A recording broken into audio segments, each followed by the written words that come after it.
Chris Sims, ProFootballTalk.com, co-host, Bleacher Report NFL analyst, former NFL quarterback. Let's start with last night's game. Did you just say Bleacher Report NFL analyst? Yeah. I don't work for Bleacher Report anymore. I mean, what's going on here? What's going on? That's on me. You know, that's all right. Good. I'm glad it's on you. I could have sworn I saw you the other day on Bleacher Report. Yeah, nope, you didn't. It's okay. The old, I could have sure. No, I'm all NBC now, but I still love Bleacher Report. As you guys know, I used to work for them, so it's good to be back on the old program. That's me right there. Yes, it is. Yes. I like how you said, I thought I saw something. Yes. You didn't, did you? I didn't. Okay.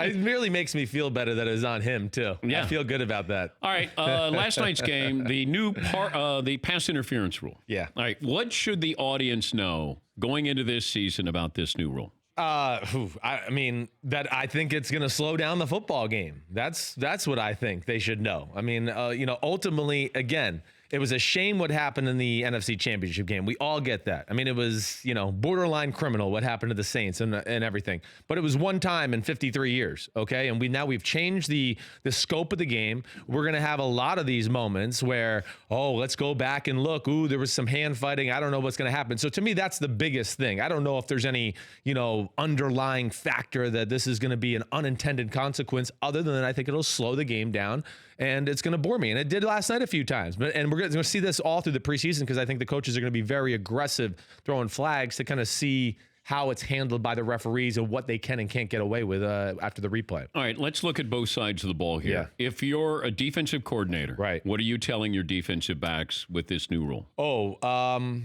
I'm telling them to be aggressive early. I think that's the biggest thing. And I think that's the one thing you hear from just some friends of mine because they're going to just test the limits. Are we going to throw a flag every play? What are we going to do here? What can you get away with? The other thing is if I'm a defensive coach, I really want to get a good feel from DBs, things like that with the offensive pick plays. Now, to me, offensive pass interference is something, if it happens 10 times, it's only called once. And I think that's where it could be a dramatically different year here all the time. When you just talk about pick plays with receivers, right? The good offenses that do it. The rule is you can do it within 1 yard of the line of scrimmage. When you watch film and break it down, it happens at 3 and 4 yards, way too much. So that is a big thing I think to look forward for because I think defensive coaches are going to tell their DBs, hey, let me know if they're doing a lot of these pick plays and I can be on top of it and keep an eye on it.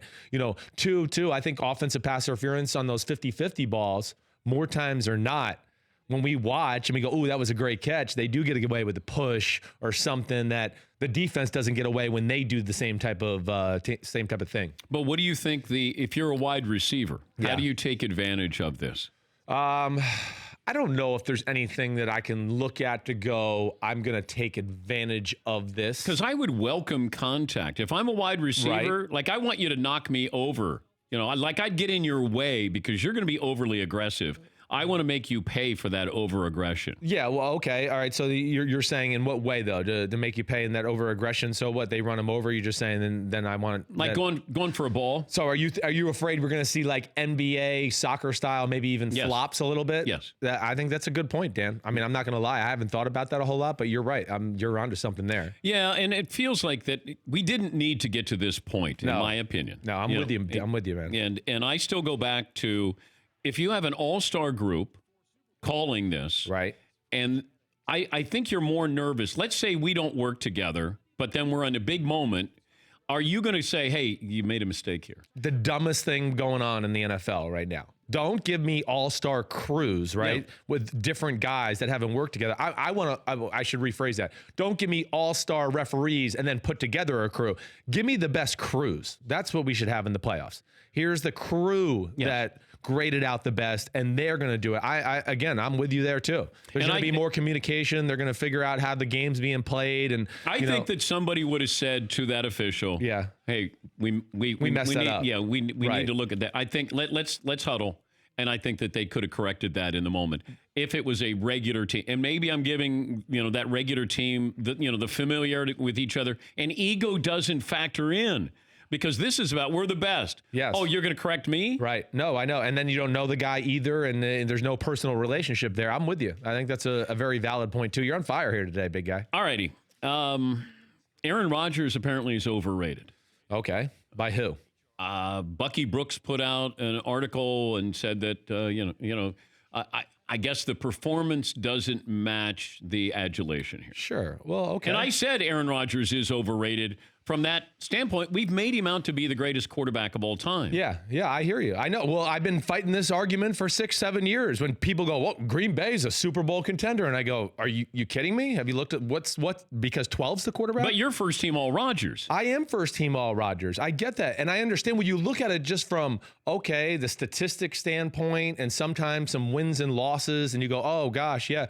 Okay, you know me, Dan. You can't always just look at the stats and the wins and then just go, "Oh, that tells it all about the quarterback." That's just not fair. It's not. He's had games where his offense, as you've heard me say a million times, it's a kindergarten level offense where I go, if you and me sat down and watched film, I go, Dan, where does he throw the ball? The last 10 passes, what do you want him to do? Who's open? What's there to do? But how did they get to the point where you have a brilliant quarterback, bright mind, right? And he's saddled with Mike McCarthy. Yeah. How does management allow that to continue if you have invested in Aaron Rodgers? Yes. He's the most important person in the franchise. Right. But I mean, it's a crime what they surrounded him with, in my opinion. Yeah. It really is. It's a crime. It's a sports crime. Yeah, I mean, Dan, and I know I'm in the minority there. Yeah, I think he's Aaron Rodgers, the greatest quarterback ever, and I do think it's a crime because of that. Now, with Mike McCarthy, and I'm careful how I say this because I like Mike McCarthy, the head coach, right? I like the head coach. My problem was the offensive game plan, designer, play caller, all of those things. So, Rodgers, a lot like a lot of great players through history, is a little bit of a victim of his own greatness because we expect so much every year because he is the quarterback and it's such a quarterback league and all we talk about is quarterback. They're the only reason wins or losses happen anymore. The 52 other guys don't matter anymore. So, I mean, that's part of it. And then he's part of some teams, right, that I always say this, you can go like LeBron James or, he was part of some teams that were they're 7-9 football teams. They're 6-10 football teams. But because he was so great in some big moments in fourth quarters, they end up 10-6 and then they lose in the first round. And we go, look, he can't win a game. And I go, well, it's just not fair. The team's not good. They're only there because of him. Do you think the Patriots have that much more talent? If I take Brady out of this, right? Do the Patriots have that much more talent than the Green Bay Packers have had in the last 10 years? That's a very broad question. Last 10 years, okay, early on in those 10 years, if we go back to like 2010, 11, 12, no, I think we're a very fair battle right around there. But I think once you get to like 14 and on, that's, yes, I say New England, more talented, just a better constructed roster. That's the beauty of Bill Belichick. That's why it's very hard to compete with him. But Belichick doesn't get involved in the offense, does he? He does. Yeah, he does. Bill is a short list of coaches that could coach both sides of the ball in the history of the game. He could, if they lost Josh McDaniels, Bill would be able to go in there and be the offensive coordinator and do it. Does he have veto power? I believe he does. But I mean, the one thing I'll say with my years there, I don't know. He's probably vetoed Josh during the week already to go, this, okay. I don't like this idea. Let's scrap this. And, those are the things that I really got great joy out of when I was working there was, hey, I'm running around doing things, it's 7 o'clock at night and there's Bill and Josh McDaniels talking in the corner of a hallway. And then I go off and do work and I come back, an hour and a half later because I got to run out and they're still in the corner talking about football. And I'm going, man, this is a deep conversation. So they're on the same page there and so detailed. And, New England, I know what you're saying, and I don't know what fight you're trying to lead me into here either way, but I mean, New England is just a different animal, and Belichick is so far above just about any coach in the history of football. And I think I've told you this before too. When I have friends ask me about what goes on in New England and how Bill Belichick approaches everything he does, I'm telling you, I don't get a follow-up question because they don't like the first answer about how hard he works and he's such a curmudgeon and he has no life and the things he does. I think it blows their minds to where they go, well, I'm just going to stick with what I do and I can't even go there. And that's just what they're amazing about. And then you had the top 100 list. Yeah. The NFL Network top 100 list. Right. And Drew Brees is the second player on that list. Yeah, insane. And Drew insane. Even said that when he joined us yesterday. Yeah. He said, look, Tom, the guy who's got 6 rings is the best quarterback. Sure. Well, hey, what? I don't agree with that totally either. But Drew Brees at number 2 at this point. Again, this is an all-time legend. we could talk about him being in the conversation for the greatest quarterback of all time too, or at least top 5 with Drew Brees. But right now with the guy who, yes, I know the stats look good, completion percentage. Come on, we had 3 games over less than 180 yards last year. They're a run team first. That's what they want to do. He was one of the most Charliest of check down quarterbacks last year. Intended air yards, I mean, nobody threw it shorter than Drew Brees. He was throwing it shorter than Eli Manning last year, and we all were making fun of Eli Manning. So those are things you got to take into account. You can't be the number 2 player in football when the coach calls a 40-yard pass and we got to bring in another quarterback to throw the ball. I'm just sorry. That's where I'll push back against that. And I don't mean to disrespect Drew Brees that way, but hey, he's 40. He's still awesome. I get that. But to say he's number 2, I got to disagree there. Who should be the best? Who should be the number 1 quarterback on that list? Well, you know who I think should be the number 1 quarterback. But they had to factor in. I mean, Rodgers. I like that Rodgers was injured first game. Yeah. Still played. Right. And still put up unbelievable numbers. I know. Yeah, I have a lot of people that come up to me who are mad that I made him 1 in my rankings, right? But then they go back and look at his stats and they go, "Damn, I just forgot he went 26 for 2 last year, and no run game, and they fired their coach, in week 10 or 11, whatever it was." I got a question for you before we take a break. Yeah. And I want you to think about this. Cool. Okay. You're the Rams. Right. You got to make a decision on one guy. Mm-hmm. You're going to lose one for the season. Okay. Oh, okay. You're going to lose one for the season. Aaron Donald. Right. Or Jared Goff. Save your answer. We'll come back, and your phone calls. If you have an NFL question for Chris Sims, 877-3DP show. We'll continue with him. Do you remember that Chris Sims interviewed you when he was in college at Texas for a class he had? I do. On the air. What did you get, Chris Sims from Pro Football Talk, not with Bleacher Report, NBC Sports, joining? What did you get in that class? I don't remember. I'm not sure. I mean, I was always... My freshman year, I was a very good student at Texas. Very good. Like almost, I think I got straight A's my freshman year. But then when I realized the lay of the land and, what I could get away with and stuff, I just got by. I'm not going to lie to you there. And you did the interview with me for a class on the radio. I did. Yes. I had a teacher who was very impressed with that aspect right there, that I did that. As we like to say, C's get degrees, Chris. C's get degrees. That should have been tattooed on my arm. All right. Before the break, I said, you're going to lose one of the two. Oof.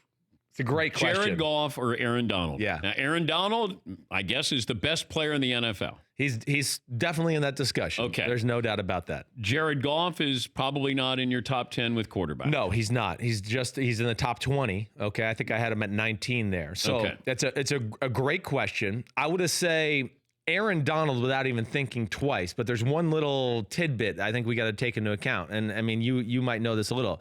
The fact that they have Blake Bortles as their backup quarterback scares the hell out of me. It scares the hell out of me. So that's what changes the dynamic of that question just a little bit. Okay. I mean, because I go, damn, this is a guy that he's had some trouble throwing the football. He tells everybody he's not a good thrower of the football, and he's your backup quarterback. But I still guess I'd go with Aaron Donald because I'd have enough faith that McVay could make offense and figure out a new way to make an offense work without Blake Bortles. But Aaron Donald, first ballot Hall of Famer, greatest interior pass rusher in the history of the NFL already. And I don't say that lightly because I played with Warren Sapp and he was amazing as an interior pass rusher. But he just... Wait, Aaron Donald's already... Yeah, I think he is, yes. I think he's there. Yeah, 2-time NFL defensive MVP. He's unblockable. I mean, when I talk to quarterbacks, I even did this on my Chris Sims Unbuttoned podcast. I talked to Aaron Rodgers about the best defensive players he'd ever played against. I mean, Aaron Donald came out of his mouth almost instantly. He's like, "Well," he goes, "Every play is." And Brees said that. He said it too. To me, yeah. Because every play is dictated about it's breaking the huddle and go, "Where's 99?" Yeah. Okay, I got to fix the protection this way. I got to make sure this guy's not one-on-one, and it just changes everything. And then of course the trickle down effect of the matchups it affects after that is the big factor to go along with it. All right, couple of phone calls for Chris Sims. Don in Boston starts us off. What's your question for Chris? Hi, Dan, Chris. Thank you for taking my call. Sure. And you already know who my pick for the greatest QB ever is. Yep, I get it. You guys, I know you guys have Aaron Rodgers listed high, and I agree his physical attributes and his talent-wise he should be. But don't you agree that he would be a much better quarterback if he fed into what the coaches were giving him? Because I think he bails on plays too early. Okay, well, thank you. We're talking about Aaron Rodgers. Yeah, sure, Stanley. right. And so we clarify. I think he's the greatest of all time. You do not, right? No. Yeah, but I know you respect him and think he's awesome too. Yeah, that's a good question. Now, it's a little bit of a culture thing there. First with Aaron Rodgers, you got to remember it went from Brett Favre, I'm king, into Aaron Rodgers. Ooh, we're gonna let you go for a few years, and then in like the third year, it was like, whoa, he's awesome, you're king. It's a different culture in Green Bay altogether. Aaron Rodgers, if I had to say a flaw about his game, he's been a little scarred. He's had some years and some series of games where he's dropped back, as we talked about in commercial break, where he might drop back 30 times, and in 27 of them, the first, the second, and the third read are not open. So then he's like, oh gosh, I got to dance around. And he's not dancing around back there and doing all that because he just wants to look cool on TV. It's because nobody's open. Now, I do think that because of some long periods of time because of that, or their games last year where I went, oh man, just, take that 5-step drop and hit that guy. He's there. But I think he's been a little scarred there. So there are moments like that. If I had to say a weakness to his football game, certainly. But at the same time, too, it's just a different dynamic. It's not like Aaron Rodgers is some renegade that was just always like, hey, F you, McCarthy, I'm going to do what I want. I got to do this, do that. No, it's just a different culture altogether where, New England, you know who's boss the second you walk in the door. I mean, when we talk about Green Bay Packers, the first name out of our mouth has been Aaron Rodgers. Yeah. When you talk about New England, it's Bill Belichick and Tom Brady. And that's not disrespect to Tom Brady. It's just the greatness of Belichick and what's been set up there and everything like that. And I get my man Bob saying Brady's number one. I'm not saying that's a stupid thought. Trust me, I think Brady's awesome. David in Virginia. David, your question.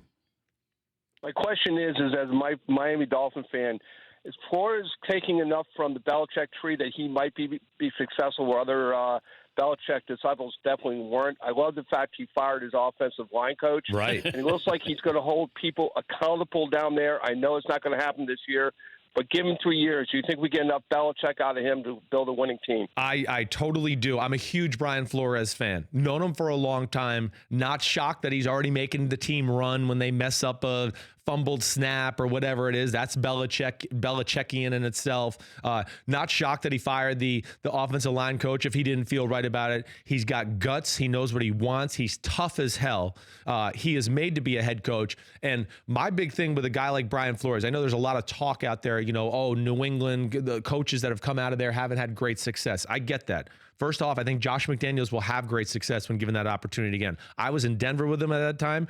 There was a lot of things that were messed up in Denver that people don't know about it. But the one thing I look at with a Flores, a Patricia, and even a Josh McDaniels and some other guys, they, unlike Charlie Weiss and Romeo Crennel and all of them, they were Parcells guys who worked for Belichick, right? In the end. And these guys are full Belichick, and they started from the bottom where they know every facet of the organization of what made it successful, from scouting, in free agency to the draft and putting a team together and weekly game plans. And that's where I think these new crop of New England guys will succeed more than maybe some of the others that we've gone, well, why haven't they done as well as we thought coming out of New England? All right, quick answer here, Yeah. then we're going to take a break. Okay. More phone calls with Chris Sims.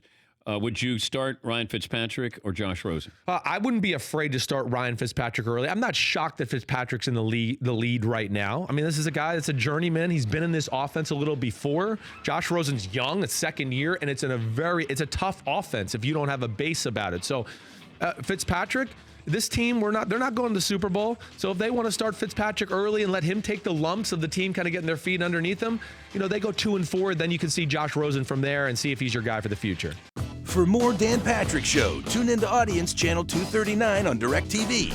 Stream for free on BR Live or download the Dan Patrick Show app.